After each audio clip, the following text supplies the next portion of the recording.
Bonjour à toutes et à tous, bienvenue à Brive, bienvenue aussi sur Corrèze TV puisque nous sommes en direct. Alors je me présente rapidement, je suis Pierre Croze du réseau social Babelio, un réseau social dédié aux livres et aux lecteurs. Alors j'ai autour de moi deux auteurs qui sont aussi praticiens hospitaliers. À côté de moi, un peu plus loin, Patrick Pelou, qui est urgentiste. Bonjour Patrick. Bonjour. Vous avez travaillé au SAMU de Paris, vous êtes d'ailleurs président de l'association des médecins urgentistes. Vous êtes également auteur de plusieurs livres. Le premier, publié en 2004, s'intitulait Urgentiste. Et votre dernier, publié au Cherche Midi, s'intitule L'instinct de vie. Je vous le présente ici. Vous tentez, dans ce livre, à travers votre propre expérience, de donner des pistes pour se relever après un traumatisme. Ce livre, dites-vous en introduction, a pour but d'aider ceux que la vie a abîmés. À côté de moi également, Dominique Rivière. Bonjour Dominique. Vous êtes, quant à vous, gériatre. Vous exercez en psychiatrie, dans le milieu carcéral et dans des maisons de retraite, ce que l'on appelle aujourd'hui des EHPAD, établissements d'hébergement pour personnes âgées dépendantes. Vous venez de publier ce qui est, je crois, votre premier livre, Sur l'autre rive de la vieillesse, aux éditions RS. Vous invitez les lecteurs à changer de regard sur la vieillesse. Vous appelez même les lecteurs et le grand public en général à troquer le terme de dément pour parler de présent. Les déments, ce sont les personnes qui semblent perdre la raison et la mémoire. Et voilà, donc il faudrait les appeler non pas les déments, mais des présents. Alors on va parler ensemble de bienveillance dans notre société et de la vie. Un premier mot, Dominique, peut-être pour commencer, sur cette idée de présent. Pourquoi ce terme? En quoi est-ce qu'il caractérise mieux ces personnes que les autres termes que l'on emploie d'habitude? J'avais travaillé un petit peu avec l'équipe de Michel Pillet, qui est un sociologue, sur un certain nombre de représentations de la vieillesse. Quand j'avais proposé le mot usuel et utilisé par tout le monde de dément, dans cette collection chez RS, ils avaient un petit peu tiqué, si j'ose dire, parce que l'expression est péjorative. Et ils ont raison. Dément, en latin, ça veut dire en gros qu'il n'y a plus rien dans la tête. Or, nos aînés, nous, dans quelques années, auront plus ou moins perdu la raison, la mémoire, enfin tout ce qu'on veut. Qu'est-ce qui va rester? Il va rester, pour dire les choses en une seconde, la présence. En français, le mot veut dire aussi cadeau, ce qui n'est pas un hasard. Autrement dit, quand tout passe, il reste l'essentiel, la relation de l'un à l'autre, au-delà des mots bien entendu qui sont perdus, relation que les anciens appelaient logos, autrement dit langage. C'est l'essentiel. Autrement dit, les vieux, et sans nuance péjorative, lorsqu'ils ont tout abandonné et se sont eux-mêmes abandonnés, nous laissent la leçon extraordinaire, la belle leçon, la leçon merveilleuse qui consiste à reconnaître toutes les relations humaines comme langage. Et dans chaque commencement, il y a langage. Le mot grec logos est un mot fabuleux de sens. Et tout mon livre est un peu construit sur cette idée. Tout passe, sauf l'essentiel. L'essentiel, c'est la relation qui s'établit entre soi-même et l'autre et qui ne constitue pas une totalité. C'est l'expression de Lévinas que j'aime beaucoup. La relation entre soi et l'autre qui nous dépasse et qui ne constitue pas une totalité. Alors Patrick, vous n'êtes pas gériatre, mais vous êtes beaucoup intéressé au sort des personnes âgées, notamment dans vos chroniques. Vous disiez lors d'une interview, notre manière d'inclure les vieux dans la société et la façon dont ils vivent, c'est le baromètre de l'humanisation de notre société. Comment est-ce que tous les deux vous caractériseriez notre société? Peut-être Patrick pour commencer.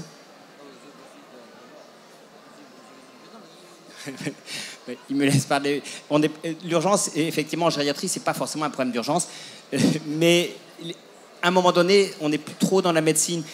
Les vieux nous apprennent des choses essentielles, et une des questions fondamentales, c'est ne pas être bien portant, mais bien partant. Il n'y a qu'une lettre de différence, mais ça change beaucoup de choses quand même. Et ils nous apprennent des choses essentielles en termes de relations conjugales, de relations politiques, de relations sociales, tout ce qu'on veut. Ils nous l'apprennent, surtout quand les mots ne sont plus là. C'est une étape de la vie, c'est pas la pire du tout, c'est peut-être même une très belle étape. Je me suis servi, pour dire ça, d'un mot cité par Marie de Henzel, un mot hébreu, gil, qui signifie à la fois allégresse et vieillesse, en gros. C'est Marie de Henzel qui parle de ça. Très étonnant. On fait rimer vieux avec dépression. Eh bien non, on peut faire rimer vieux avec allégresse. Patrick, est-ce que vous avez un mot à dire sur, justement sur cette société actuelle qui... Non, qu'est-ce que vous voulez que je vous dise ? Je sais pas, je sais plus votre question. Vous disiez en fait, vous disiez dans une interview, notre manière d'inclure les vieux dans la société et la façon dont ils vivent, c'est le baromètre de l'humanisation de notre société. Vous diriez que notre société traite bien les personnes âgées ? Mais en fait, on est tous vieux. Donc voilà. Dès que vous êtes né, vous commencez à être vieux. Donc ça veut rien dire en fait. Et en effet, c'est pas que les personnes dites âgées, c'est les patients ou les gens qui sont atteints d'un handicap quel qu'il soit. C'est ça qui fait l'humanisation de notre société. Or, quand vous voyez comment on considère les handicapés dans notre pays, c'est quand même assez révoltant. Des lois sont passées pour faciliter la mobilité des personnes handicapées, elles sont toujours pas appliquées. Donc après, on soigne des gens, mais quelque part, le soin, il est insuffisant. Il y a aussi tout l'accompagnement social qu'il faut avoir derrière. Donc là, je pense que je pense que nous sommes... La belle époque du bon vieillissement, elle est derrière nous. Parce qu'il va falloir beaucoup de moyens, et je ne sais pas si notre pays a encore les moyens d'assumer tout ça. On n'a plus les moyens aujourd'hui d'assumer ? Quel est votre avis, vous, sur aujourd'hui, la façon dont... Il est clair que, en particulier dans les institutions, mais pas que, on aurait un peu plus d'aides-soignantes, c'est clair, on serait heureux. Et il faut quand même du monde, aides-soignantes, et puis infirmières, ASH, etc. Ça, c'est tout à fait clair, c'est accessoirement un scandale qu'on dépense des millions et des millions pour des tas de tâches qui, à mon avis, sont moins importantes que embaucher quelques aides-soignantes. Passons. Ceci étant dit, je ne suis pas du tout pessimiste parce que les regards changent petit à petit. Il y a eu une révolution dans les établissements en l'espace de 30-40 ans. Je disais à Patrick Pelou que j'avais fait mes études à Paris. J'ai commencé à l'hôpital, je ne cite pas de nom, avec des salles communes et des cafards partout. On n'en est plus du tout là et c'est heureux. Par contre, le regard n'a pas forcément changé. Nos vieux, sans nuance péjorative, ne sont pas des machines à soigner, comme disait Canguilhem. Nos vieux sont des sujets qui disent des choses à leur manière et des choses essentielles. Mais ils ne le disent pas avec nos mots. Il y a un peu de provocation dans votre livre. Vous montrez qu'on devrait presque être heureux de vieillir et vous dressez un portrait assez positif, non seulement de la vieillesse, mais aussi des institutions, parfois dans votre livre. Vous dites même, avec un brin de provocation, peut-être un peu de malice, avoir déjà réservé votre place en EHPAD. C'est l'un des titres de vos chapitres. Vous êtes heureux, pressé de vieillir ? Un peu de provocation, certes. C'est une étape de la vie comme une autre, avec ses difficultés, ses joies et ses problèmes. Mais à 20 ans, on s'inquiète pour le boulot. Quand on est vieux, on s'inquiète pour la santé et les douleurs arthrosiques diverses et variées. Chaque âge a ses difficultés. Mais pourquoi voir la vieillesse comme une espèce de dépression sans fin ? Encore une fois, on peut la voir comme la dernière étape ultime qui nous prépare bien à ce qui nous attend tous, parce que c'est incontournable, la mort. Et du coup, on se prépare et on abandonne tout ce qui n'est pas indispensable à la relation, c'est-à-dire en fait tout, sauf le langage. Alors encore de votre livre, Dominique, on retrouve l'idée d'adopter un regard débarrassé de tout jugement négatif sur la vieillesse. La bienveillance est également au cœur du livre de Patrick Pelou. Vous avez vécu un traumatisme le 7 janvier 2015, comme beaucoup de monde. Vous dites que pour s'en sortir, sans donner de leçons, mais plutôt une méthode, il faut aller vers plus de bienveillance. C'est ce qui manque le plus dans notre société, cette bienveillance ?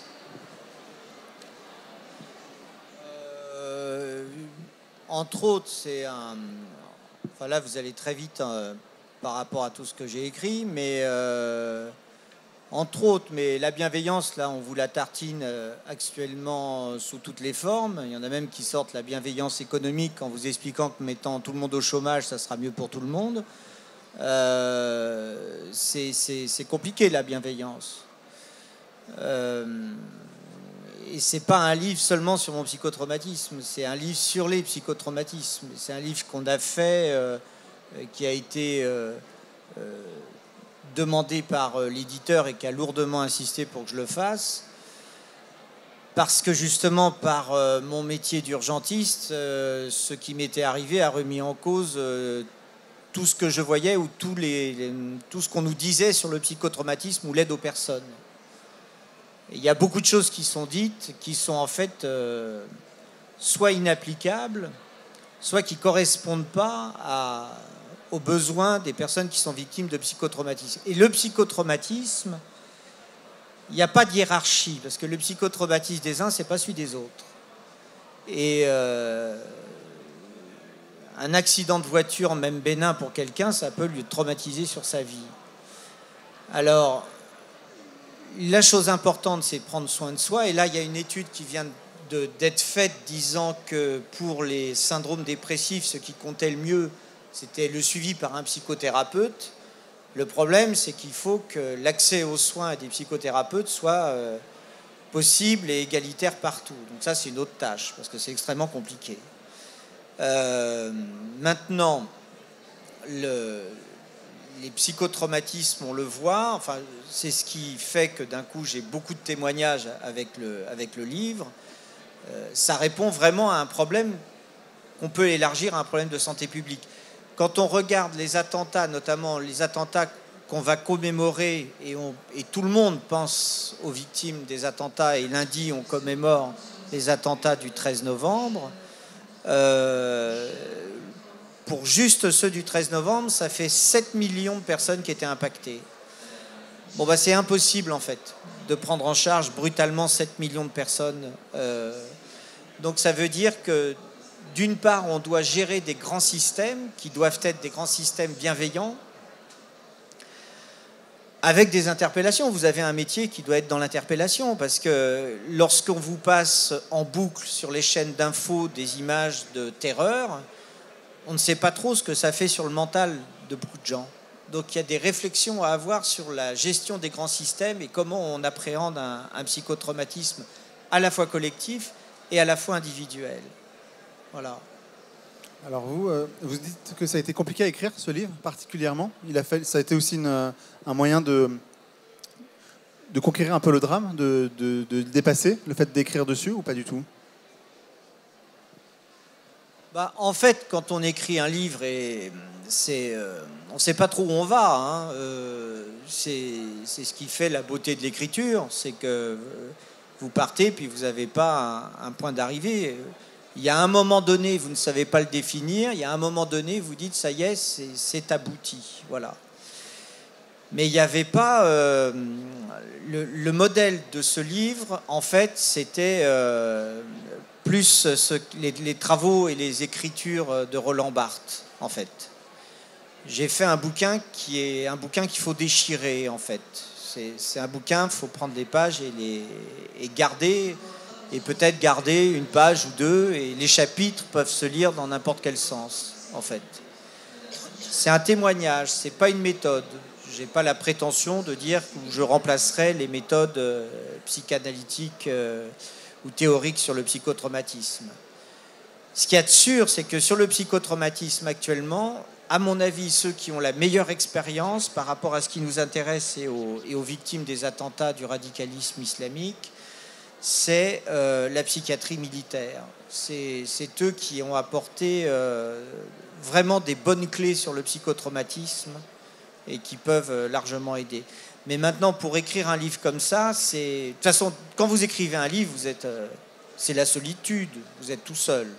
Vous êtes tout seul à votre cerveau, vous ne faites pas un projet de communication, ça c'est un leurre, ou c'est des livres qui sont nécessairement mauvais. Vous faites ça et vous mettez votre cœur sur la table. Et c'est avec ça que vous faites un livre.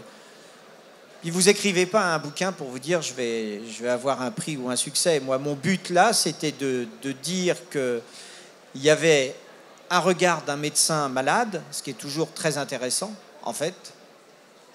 Une remise en cause de tout ce qu'on pouvait avoir comme certitude sur le psychotraumatisme, puis surtout dire à des gens et écrire à des gens, parce que quand vous avez fait un livre, vous êtes dans l'intimité, le livre ne vous appartient plus, il appartient à ceux qui vont poser les yeux sur les mots, et c'était de les aider, c'était ça.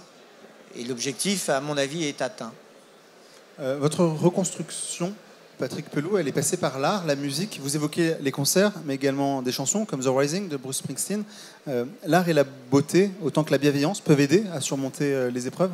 Ah ben non, mais c'est pire que ça. C'est que je suis convaincu que par rapport à la montée de l'islam politique, à l'heure actuelle, c'est la culture qui va nous sauver. À travers la culture, c'est l'éducation. C'est-à-dire, vous ne pouvez pas savoir que il y a des pays où, où le totalitarisme politique, où le radicalisme religieux sévit, des organisations de forums de livres sont impossibles.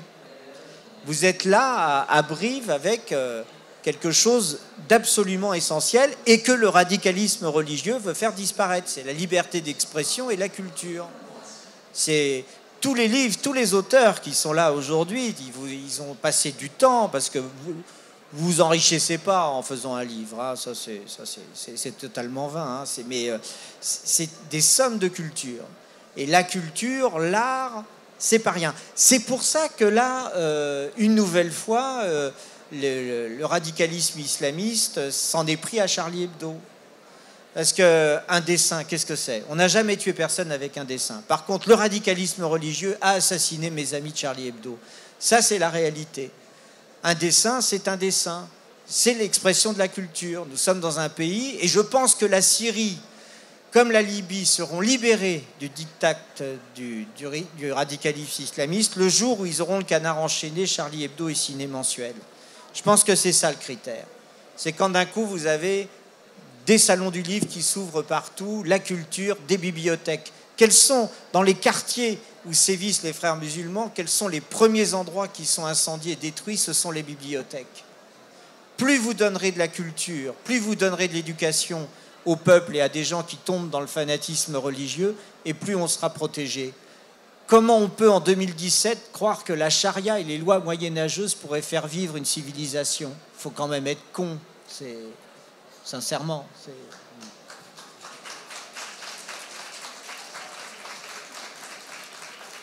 Dominique, vous, pour faire en quelque sorte l'éloge de la vieillesse, vous faites appel aux poètes, à Hergé, à Mozart. Ces artistes, ils peuvent arriver à mieux exprimer, à exprimer plus justement que les scientifiques, les médecins, ce qu'est la vieillesse, ce qu'elle représente. Juste un mot pour dire, je ne peux pas ne pas penser à mon grand-père Edmond Michelet quand il était ministre de la Culture. Le seul chemin de la liberté, c'est la culture. Et je ne peux pas ne pas y penser aussi en pensant à mon oncle Claude Michelet, qui a fait partie de ceux qui ont lancé la Foire du Livre. Chacun à sa manière et à sa mesure. L'un, c'est un dessin, l'autre, c'est un livre, l'autre, comme je le dis dans mon bouquin, c'est une œuvre musicale, une bande dessinée, Hergé, peu importe. C'est un symbole. Et tant que les gens s'exprimeront avec des symboles, ils ne se battront pas. Après, on peut donner d'autres symboles, on peut être d'accord ou pas d'accord, mais c'est toujours des livres, des pièces de théâtre, des œuvres musicales, tout ce qu'on veut. Et ça, c'est extraordinaire. Ça, c'est fondamental. Le seul chemin de la culture, de la liberté, c'est la culture. Edmond Michelet citant, sauf erreur, Malraux.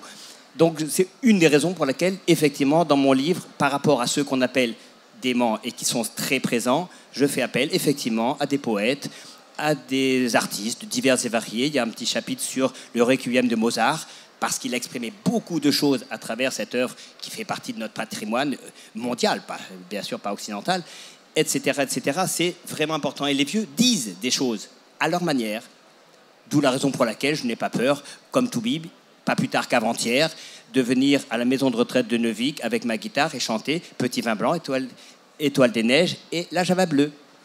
C'est ça qui est bien, c'est ça qui est formidable.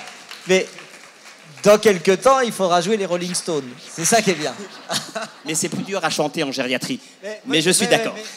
Je suis convaincu d'un truc, c'est que la génération de 68, quand elle va rentrer dans les maisons de retraite, elle va bouleverser la culture des maisons de retraite. Et ça va être génial, parce qu'ils vont fumer des pétards et ça va tout changer. On est complètement d'accord. Il y aura des guitares électriques, il y aura des batteries dans les... Mais c'est plus dur à chanter, les Rolling Stones, quand même. Mais non, mais regarde Mick Jagger, 70 ballets, qui est encore sur scène. Voilà, le vieillissement, c'est pas... Je suis tout à fait d'accord avec vous, c'est pas du tout ce qu'on croit, bien sûr.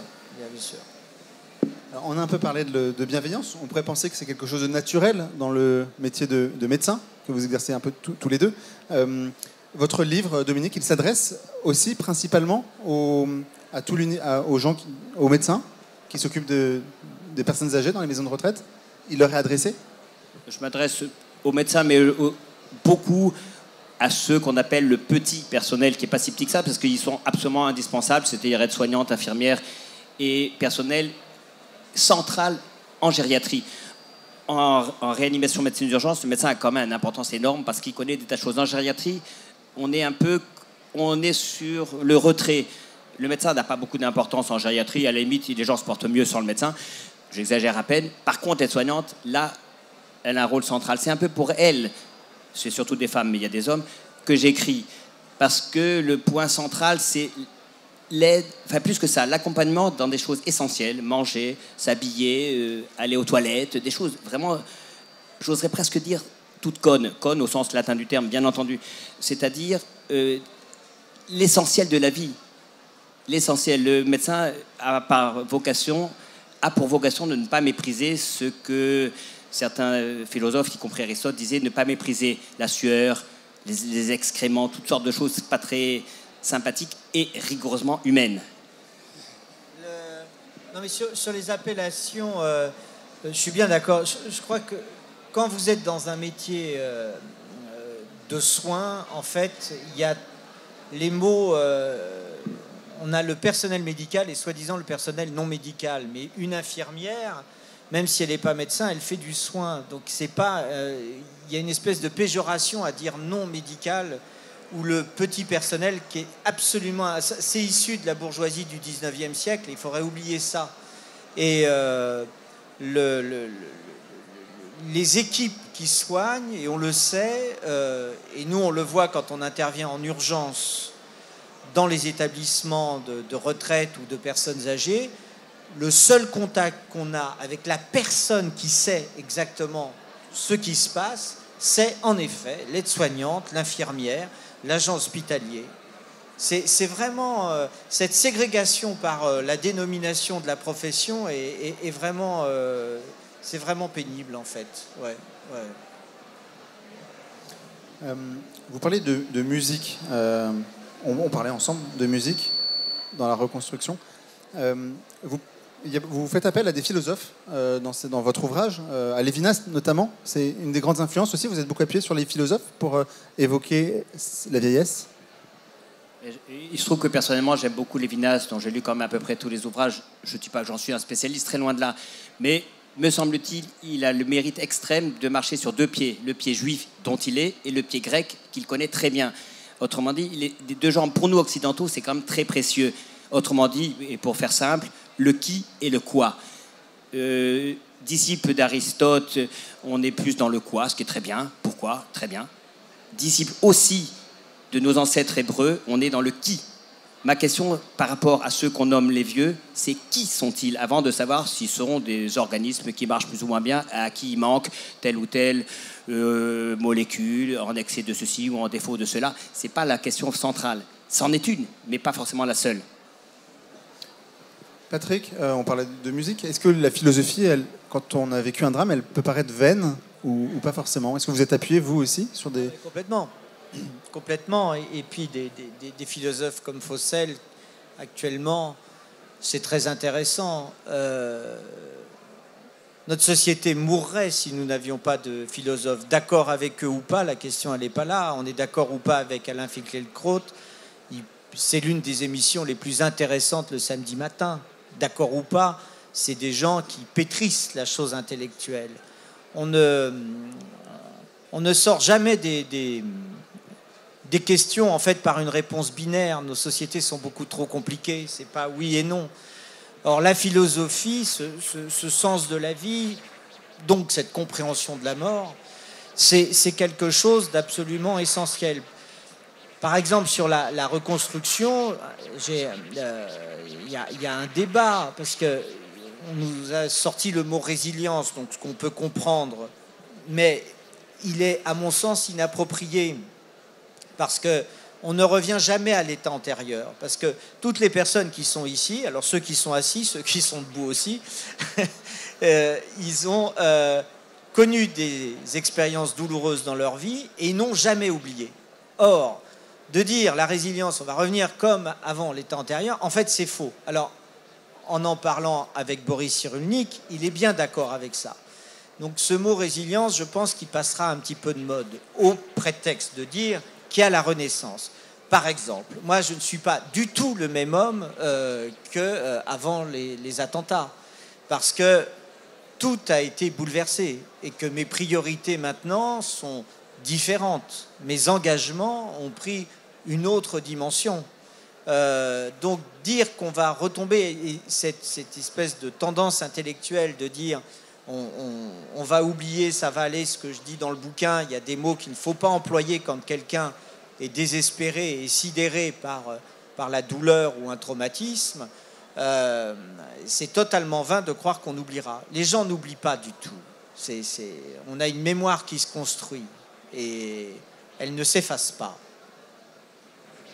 Dominique, l'ouvrage, il était objet de débat. Est-ce qu'il y a eu quel retour vous avez eu des gens, des vieux, des jeunes qui ont des personnes âgées dans leur entourage par le milieu hospitalier? Comment est-ce qu'il a été reçu? Il est sorti il n'y a pas très très longtemps, donc il y a eu des débats et des retours locaux. J'entends par locaux dans le Limousin et dans diverses formations que j'ai pu donner sur Limoges ou dans la région. Mais c'est surtout des gens qui se disent mais on peut voir nos vieux, nous, dans quelques années, autrement que comme on les voit actuellement. Un médecin que j'aime bien, Maisondieu, dit, dans un article récent, Jean Maisondieu, qui est très connu, dit « Le regard médical, je cite, réifie, autrement dit chosifie, le patient ». Il va très loin. Maisondieu a écrit beaucoup de choses très intéressantes sur toute la vieillesse. Et le message, si je puis dire, si tant est qu'il y en ait un, c'est « Mais nos vieux ne sont pas que des machines à réparer sur lesquelles il faudrait mettre des rustines à droite et à gauche. Ce sont des sujets qui disent des choses intéressantes et même fondamentales pour nous autres jeunes, devant eux. » Non, mais, moi, je suis complètement d'accord avec ça, ça ne marche plus, mais le truc, c'est que quand on regarde, par exemple, les universités, il y a une ségrégation sociale. C'est-à-dire que les universités devraient être ouvertes à tout le monde. C'est leur côté universel. Or, il y a une ségrégation par l'âge. Alors, il faut aller à l'université avant 25 ans. Après 25 ans, vous êtes vieux. D'accord ? Or, je suis convaincu que c'est des choses qui pourraient faire le plein. Alors, l'école du Louvre a ouvert un enseignement ouvert à tous. C'est plein.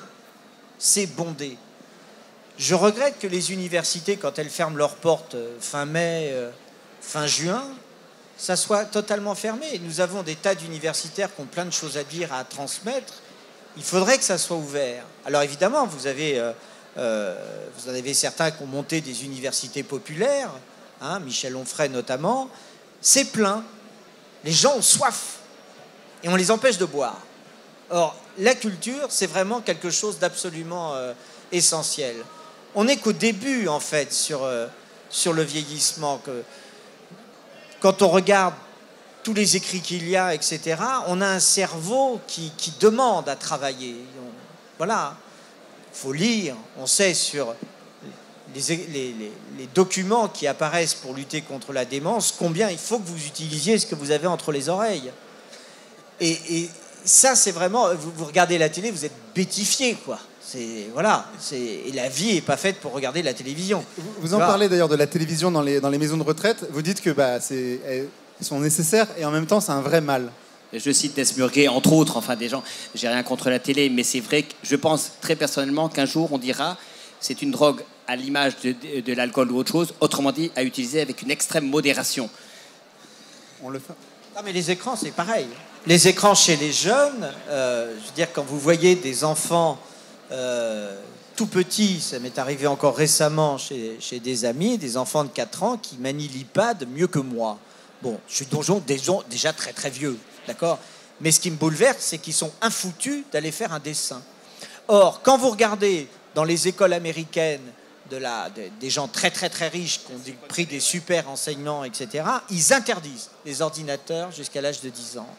Ce qui veut dire que sur l'apprentissage et la construction neurologique, à l'ancienne, a priori, c'est ce qui compte le plus. Et concernant le vieillissement, l'activité physique est absolument essentielle. L'activité culturelle, en faisant de la musique, de la peinture, de l'art, est absolument fondamentale. Et cultiver les langues étrangères, ça, c'est vraiment quelque chose d'essentiel. On va faire quelques exceptions à Corrèze TV, que l'on remercie d'avoir retransmis cette rencontre. Merci à tous. Dominique Rivière, sur l'autre rive de la vieillesse. aux éditions RS. Vous pouvez retrouver, on vous retrouve sur le festival, sur la foire, jusqu'à aujourd'hui, demain et même dimanche. Patrick Pelou, L'Instinct de vie au Cherche Midi. En dédicace. Merci beaucoup. Merci.